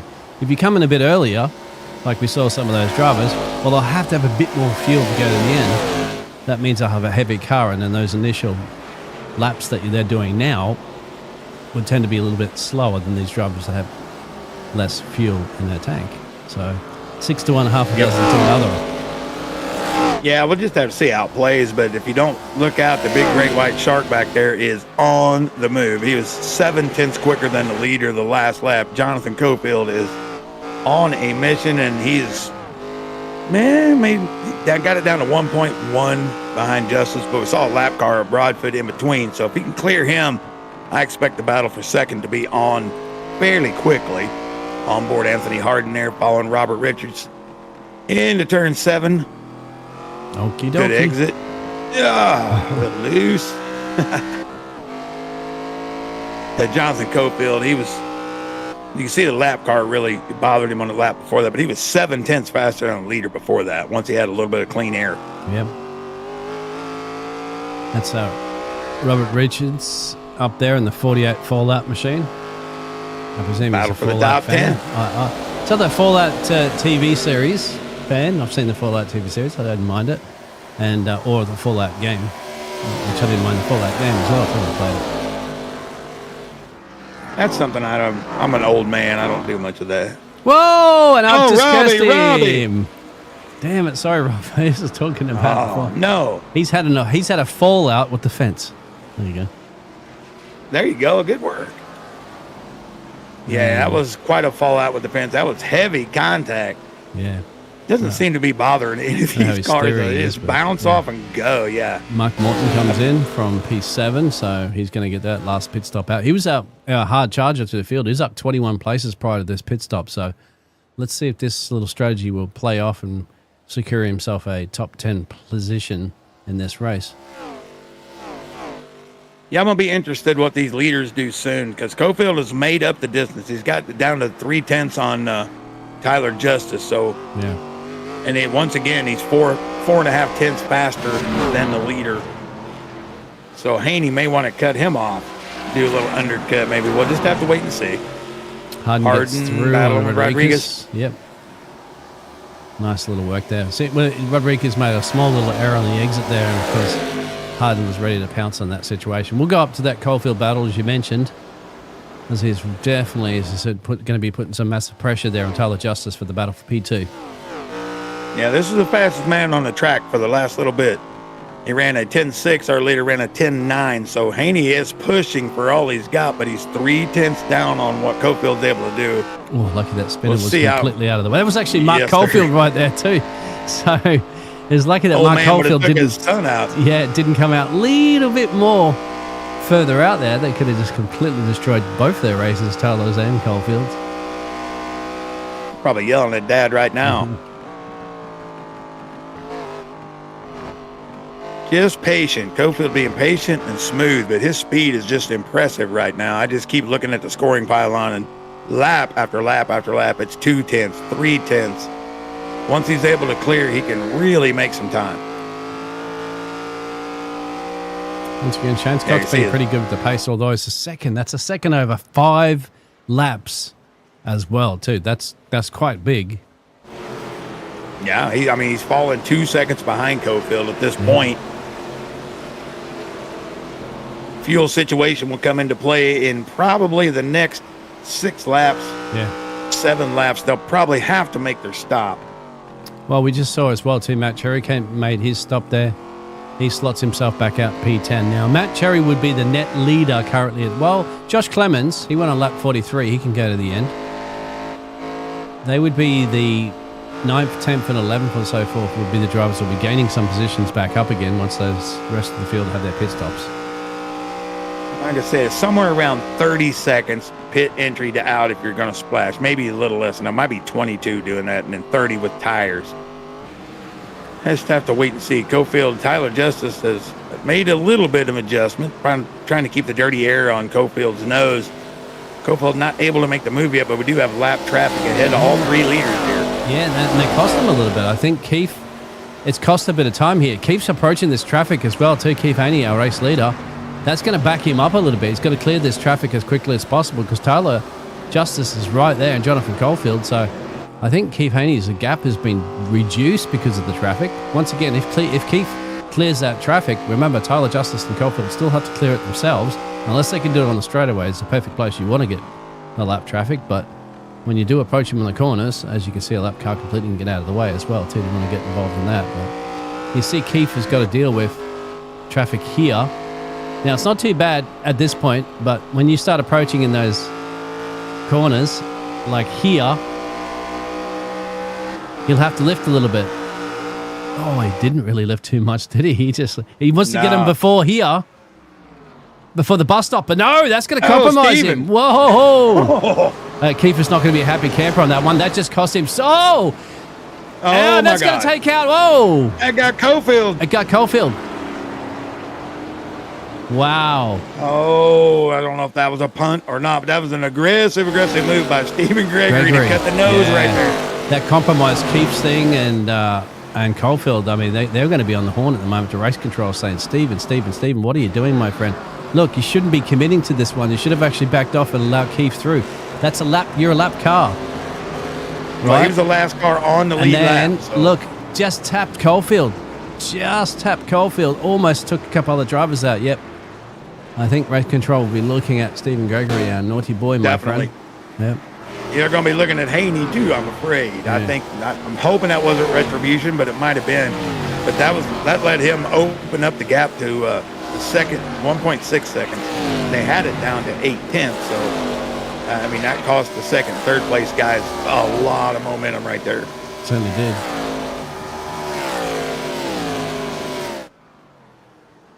Well, when would you do it, Dean? I think I'd come in and get my fuel now. I don't know. Once again, if you have to do any overtakes when you come back out, you've got to allow yourself enough time. Otherwise, you just wherever you come out, that's it. You're going to come out at that position, and you're going to either gain it on pit stops with anybody else around you. Other than that, you're not going to allow yourself enough time to get overtakes. No, I agree. See Hunter Parsons, he's putting a little pressure on Axel Smith. I see he's trying to catch him for 10th place, so Hunter making his way up there.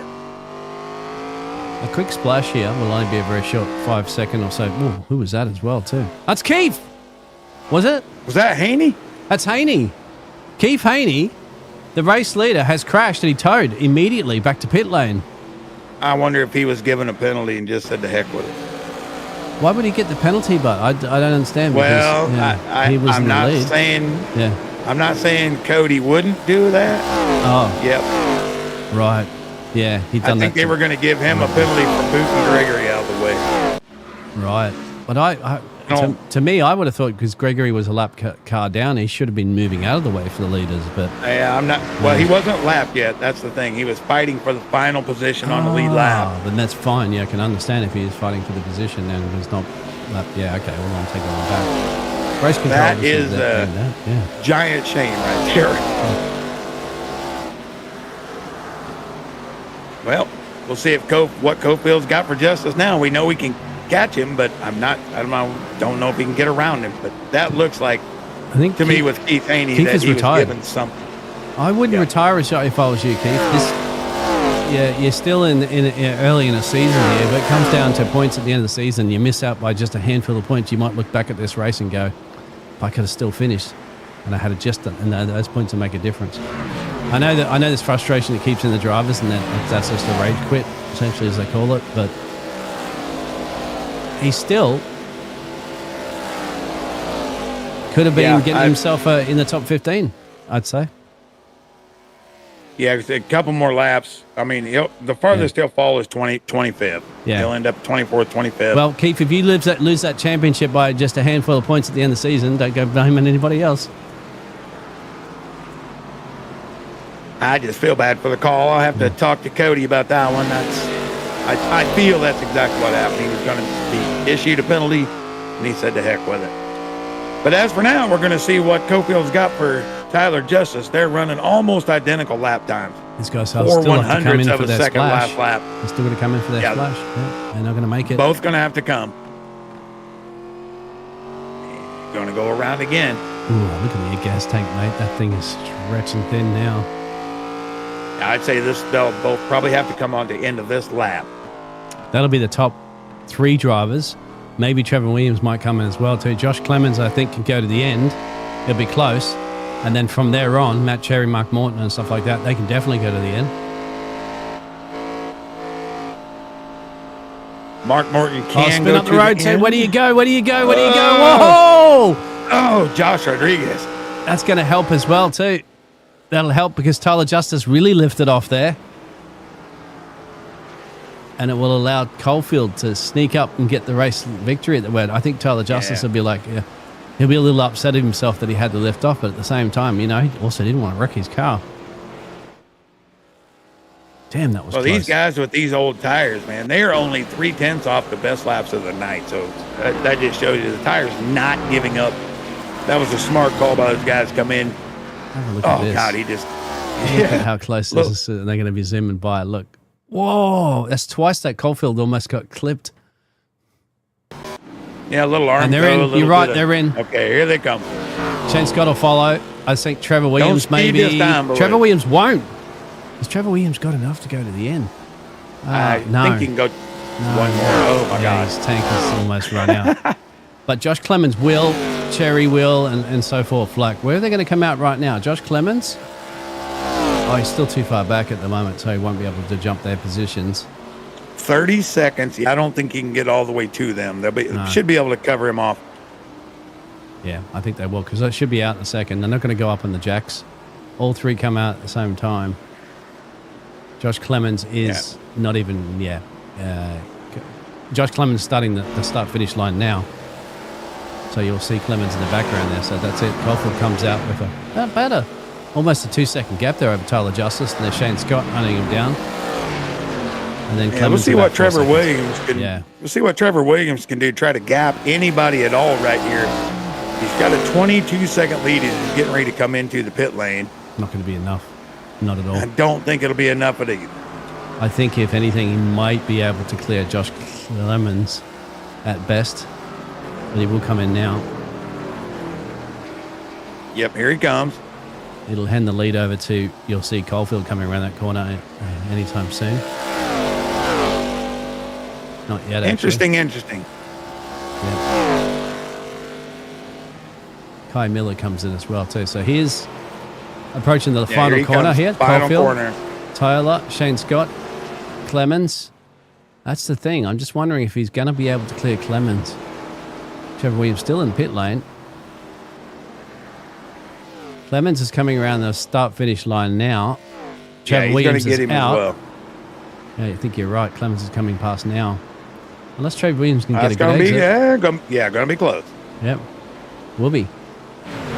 And he does clear him. So that's about. I thought that was about right. He should come out ahead of Josh Clemens. So there it is. So now it's crunch time with 5 laps to go. Can anybody do anything about Caulfield? He really got a good exit off the pit road. He stretched it to 2 seconds. It's going to be hard to catch, but we've seen a lot of guys make mistakes, so I wouldn't go anywhere right now. One little slip, that'll take 2 seconds away in a hurry. I'll be interested to see the new lap time once he gets his heat going in these tires. Been the fastest man all night. He's just lacked a little track position with the penalty earlier, able to fight his way all the way back to the front. Yes, sir. Mark Morton. Keith Bradley was chiming in on that one. So he said, but Haney did know what he was doing, but it was also a beat move from the lapper as well. So it was about to be lap. Yeah, I mean, agreed. It's but both are at fault, I think. But you do have to issue a penalty out, and they said the penalty. We don't know for sure, but the penalty to Keith Haney. Yeah, that's what I'm assuming happened. But I still don't think Keith Haney should have thrown it in, but they're still running in P22nd, believe it or not, on the racetrack. Yeah, I think he'll fall as far as 24th. That'll be it. He'll end up in 24th.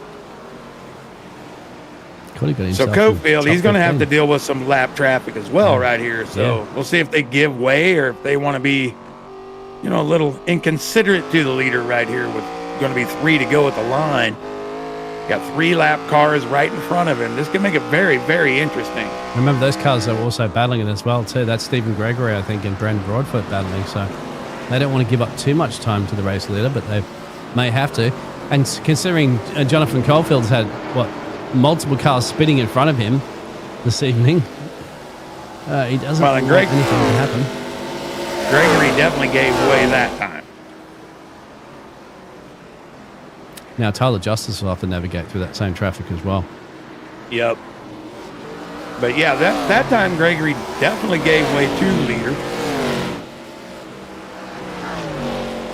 Him and Haney with that battle through the bus stop. I hate to see it because Keith Haney was probably the second best car, but the best was the track position. He had a real good, strong chance to win this thing tonight. Yeah, and it was unfortunate that we didn't get to see when Caulfield got back on the bumper of him, the battle between those two.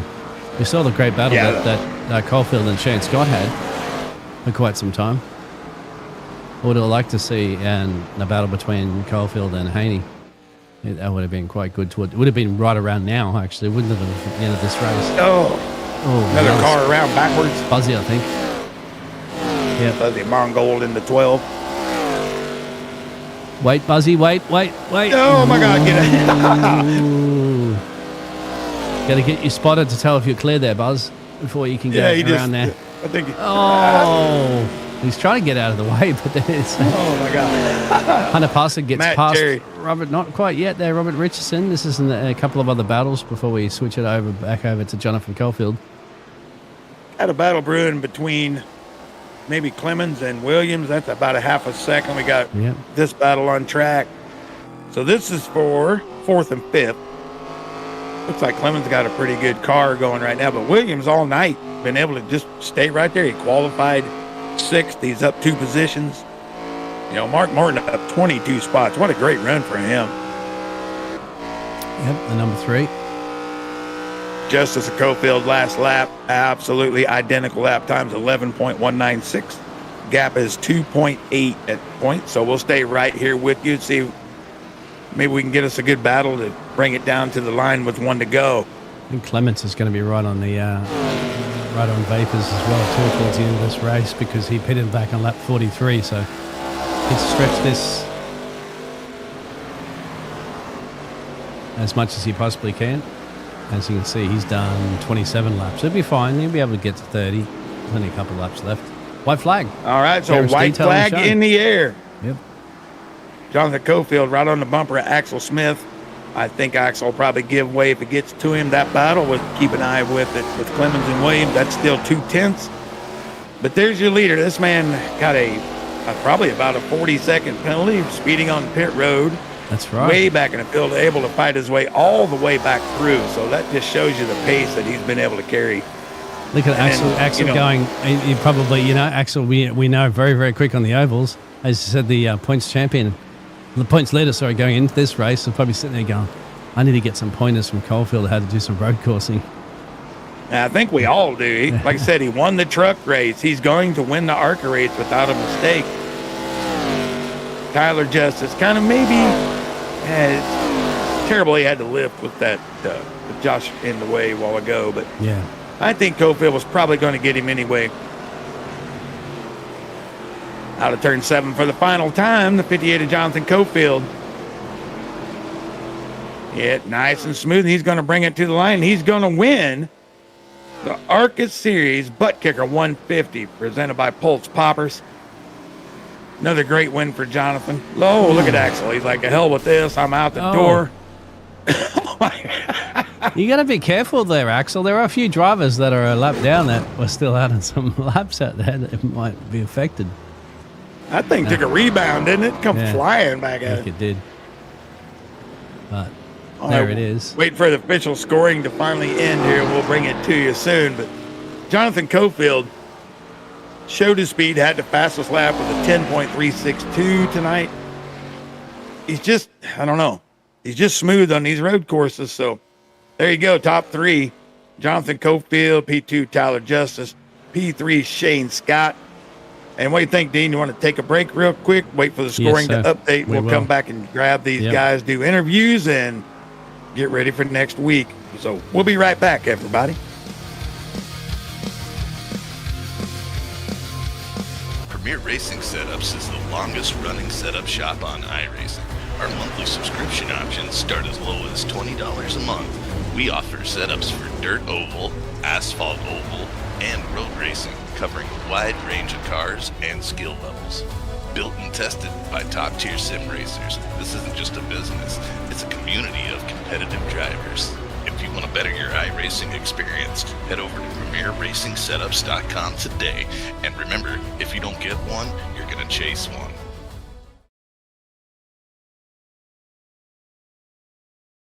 Are you ready?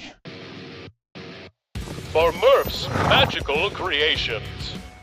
Home to custom laser engraving and gifts. This veteran-owned and operated company engraves for all occasions. If you want one of Murph's magical creations, call the number on your screen or commission through either Instagram or via email. Murph's Magical Creations, made with love for you.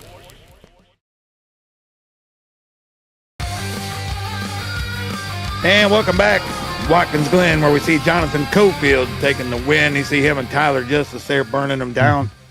We should be doing some interviews. I'm trying to get them pulled up here, but I'm not having any luck doing it. So we're going to try to find them for you. As we do that, try to bring you the full field results. We see right there, there's your top three. The Hard Charger Award, Mark Morton up 22 positions. Most laps led Keith Haney with 42. Fastest lap, Jonathan Cofield with a 10.362. And the pole was held by Keith Haney, who we're pretty sure might have just had a little issue with some penalties and quit and all that good stuff. So there we go. So your full field rundown is Cofield first, Justice second, Shane Scott third, followed by Josh Clemens, Trevor Williams in fifth, sixth place Mark Morton, seventh Matt Cherry, eighth Hunter Parsons, ninth Robert Richardson. So his strategy worked. And ending out the top 10, Anthony Harden. Jeffrey Johnson came home 11th, Mark Cofield 12th, Josh Rodriguez 13th, Axel Smith 14th, Brandon Broadfoot 15th, Stephen Gregory 16th, Jonathan Woodward 17th, Buzzy Mongold 18th, Curtis Banks 19th, Tony Bertelson brings out your top 20. Rest of the field results, we got Coy Miller 21st, 22nd, Carson Woodward 23rd, there's where Keith Haney ended up, 10 laps down. 24th, Robert Richardson. 25th, Tyler Gibbon. 26th, Dane Hagan. 27th, Adam Lichty. 28th, Timothy Hammond. 29th, Peyton Johnson. And your 30th place finisher was Trace Miller, and I believe that's how many we had was 30. And what we'll do is we'll bring up the men of the hour here. Bring up our top three finishers, and let's bring it into the winner right here. And Jonathan Cofield, what a great race for you, man. Making your way back through after a penalty, I believe. Did you end up getting a penalty on pit road and then have to fight your way all the way back? Yeah, I spat on pit road, made a little boo-boo. They got a new little thing where it shows like 45 point, and then it's got a decimal, and it throwed me off. And yeah, I'm a little too fast entering. Well, other than that, I mean, if you take the actual record of an ARCA car, you beat it by 3 seconds on track tonight. I found that the car is pushed a lot, but I couldn't do a lot of adjustments. How did you feel the car handled with you all night?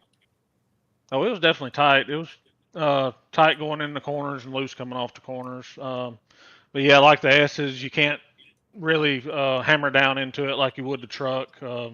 Really had to back off. And lap traffic was a pain in the butt tonight too. I know them guys fighting for positions, but some let you go and some fought you for it. But all in all, not too bad of a race. No, just a fantastic run for you, Jonathan. And I tell you what, before you go, congratulations and shout out to your sponsors and everything you need there. Yeah, just everybody at NASRA. Really appreciate Cody Knott for putting on this ARCA series. Appreciate Pultz Poppers for coming on and sponsoring our series. Congratulations to the podium here, Shane and Tyler. Good job by them. Shaco Springs for giving me a paycheck every week. All my teammates at Bandits and Sim Shop. Oh, and Lions 3D Designs. I missed one. Yeah, there you go. But there's your winner tonight, Jonathan Cofield. Congratulations, buddy. We'll see you next week, and that'll bring us into Tyler Justice. And Tyler, I got to call you the second place last night. We're calling another second tonight. Great run. I know it was a little bit of a shame there when Rodriguez spun. You had to lift a little bit. Cofield got by you. But all in all, tell us about your race. Yeah, I mean, for the most part, it was pretty standard, almost kind of like last night. Track started cooling down, and car was starting to feel pretty good. I felt really comfortable under braking. Just kind of managing tires, because it seemed like a few guys were really quick for the first 5 to 10 laps, and then their tires just kind of maybe overdrove, or they had a few coming out of the corner a little too hot and kind of got the rears heated, and I was starting able to pull away. But it was a fun night. Yeah, when Rodriguez spun, I mean, I had to lift. He did everything right, held the brakes. I just didn't know if he was going to have enough momentum to bounce off the wall and come back down, or if he was just going to be able to keep it up top. But honestly, Jonathan was the best car all night tonight, so I mean, it's well-deserved win. If he didn't get caught in that one instance where somebody got spun and it ricocheted back off, I mean, I think he was going to run away from it. So the winner, it should have been the winner, was the winner tonight. So I'm pretty happy with the P2. Good points night. Absolutely. Great night. And I'll tell you what, before we get off of here, man, do your shout outs. Let us know who you're happy with, who you're not happy with, all that good stuff. Yeah, I just want to thank NASRA and Cody Knott for putting on this series, and Pultz Poppers being the title sponsor. I've had a blast so far this season. Lions 3D Designs, Sim Shop, Use Code Bandits, Hillbilly Custom Baits, Cofield Asphalt Refinishing, and then you guys here in the booth always put on a great show. Best on iRacing for broadcast. I love watching the races back. And then all the teammates at Bandits. So it was good to get a Bandits 1-2 tonight. So that was really good. All right, ladies and gentlemen, that's your second place finisher, Tyler Justice, and that will bring us to the 21 of Shane Scott. And Shane, someone in the chat group said you are AI generated, my man. Another great run out of you. Just tell us, are you AI generated? And then just tell us how the race went for you. I am not AI generated. ARCA debut tonight. I just really like road course racing, especially in these NASCARs. It's pretty fun. So I just kind of a piss poor qualifying run for me. I only had about 5 laps of practice before we got in here tonight. But I'm real happy with the P3. I think Cofield was definitely way faster. I think I could have been right there with Tyler, but a couple of lap traffic events happened, and it just is what it is. Yeah, I noticed, and Dean, as we were doing the production, lap traffic did get a little bit squirrely at points. They're fighting for position. I get it, but we saw it with Gregory Haney. We saw it with other people. So I don't think any slipstream mattered too much when you're behind those guys. So did you find these cars tight like everyone else? Were you having a little issue through the S's with the push? Yeah, like Cofield said, the dirty air really makes a difference too, but real tight going into the turns and real loose coming out of them. But it felt pretty planted for the most part, especially compared to the trucks, which we raced, I don't know how many weeks ago on Monday night, but these things are definitely a little easier to drive. All right, man. Well, do your shout outs. Tell us about everybody that makes this possible for you. Start out, I'll shout out Sneaker TV and all the guys that are watching. Shout out you guys in the booth and NASRA. Shout out Mission 1 Esports and Matt Cherry for his paint jobs. And that's all I got. Well, since that's all you got, I'll let you go for the night, man. And that's your third place finisher, Shane Scott. And Dean, as we bring this to a close, give me your impressions of tonight. How do you feel these ARCA cars performed? I rather enjoyed watching what they do. Yeah, absolutely fantastic racing across the board. We had that much great action racing that once again I didn't get a chance to go through and have a look at every single one of the replays of all the incidents that occurred. So that just goes to show you that how much of that fantastic action. Great strategy play there with that caution, mandatory caution coming out a little bit before the 100% fuel tanks could take them to the lap 34 for that. So that was a lot of fun. So you can't complain. Hats off there to Caulfield. After serving that penalty, still having to fight his way back up through the field there. We all know what happened, unfortunately, to Keith Haney, who could have potentially won this race. It is what it is. Race control deemed that. We presume that race control would have deemed that penalty was the reason why he quit. Tyler Justice was up there battling along there. Shane Scott, Clemens just missed out there, but then finished up in the P4. Mark Morton got the hard charge of 22 places and ended up finishing in P6. Hunter Parsons as well, too. You'd have to say on the back foot, starting quite back there, and he was involved in a couple of little incidents. He ended up finishing in P8 with 19 places gained as well, too. So good to see these drivers just putting their head down, my friend, and just buckling up and battling their way back up through the field. Absolutely. I know a lot of these guys, they just dread when the road courses come, but they gave a few guys the time to shine tonight. So my final thought is this. I enjoyed it. Jonathan Caulfield, like they said, the absolute winner tonight. He had the fastest truck on the field. Next week, I'm not sure exactly where we're going to be. I didn't even check the schedule. Here we go. We're going to take it to Pocono. The Tricky Triangle of Pocono will be there next week. Same time, same channel. And until then, keep it clean, keep it green, and we'll see you around the corner.